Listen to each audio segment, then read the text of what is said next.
All right, President Trump has identified Syria's oil as a U.S. national security priority and has now committed to deploying troops to protect the country's reserves, even as he pulls troops from Syria's northern regions. But now it appears he's interested in making a deal with ExxonMobil or possibly another energy company to tap Syrian oil reserves. RT correspondent Sayeh Tavangar is joining us in studio. She's been following the story. So, Sayeh, what exactly is going on there? Well, when President Trump said he wanted to keep troops inside Syria, he had always made it very clear that he was to protect the oil fields. Now, keep in mind, in order to protect, he always said in order to protect the oil fields, reason was to prevent the oil fields from getting into the wrong hands. In this case, the Islamic State, which has been using the oil for a long time as a source of income. But during his speech to the nation on Sunday, President Trump explained another reason why he was keeping troops inside Syria. Take a listen. But we are leaving soldiers to secure the oil. Now, we may have to fight for the oil. That's okay. Maybe somebody else wants the oil, in which case they have a hell of a fight. But there's massive amounts of oil, and we're securing it for a couple of reasons. Number one, it stops ISIS, because ISIS got tremendous wealth from that oil. We have taken it. It's secured.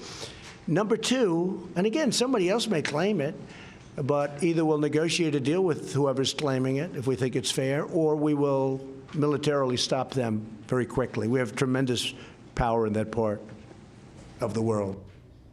All right, Sayeh, but there are other questions that arise from that kind of statement, like what are the legal implications for the U.S. to partner with an American oil company and take ownership of Syrian oil? Well, exactly. There are a number of legal and strategic challenges for the U.S. to take over Syrian oil. To start, the U.S. has no legal claim to the oil of Syria. Now, pillaging natural resources of a sovereign nation is a clear violation of the Geneva Convention. Now, further complicating the matter is that the United States is not in an armed conflict with the Syrian government. Now, therefore, the Syrian property, in this case, their oil is not enemy property, and cannot be taken, even if it is for military purposes. And even if such a deal was permissible, the reserves in Syria are extremely small. In fact, they only provide less than 0.5% of the global oil production, and they're extremely isolated. They're in very low quality and in a war zone.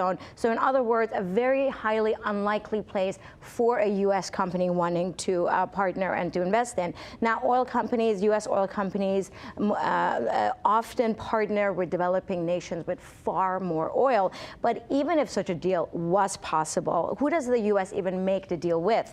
Now, the Bashar al-Assad government, the Kurdish rebels, or the Islamic State.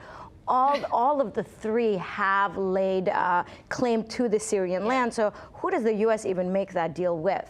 So has anyone even spoken out against Trump's comments on the Syrian oil fields? Well, the Russians have been critical that Washington decided to keep troops inside Syria. Now, a spokesperson for the Russian Foreign Ministry said what Washington is doing now, the seizure and control of oil fields in eastern Syria under its armed control, is quite simply international state banditry. Now, meanwhile, here in Washington, one of Trump's strongest supporters inside the Senate, Senator Lindsey Graham, actually said that it does not violate any international law. And in his view, in fact, it makes very much sense and is good foreign policy. So this is what lawmakers in the U.S. have to say about U.S. wanting to invest in Syrian oil. I wonder where Lindsey Graham's reading that. I'd like to see it. Yeah, exactly. All right, Sayeh Tavangar, thank you for that story.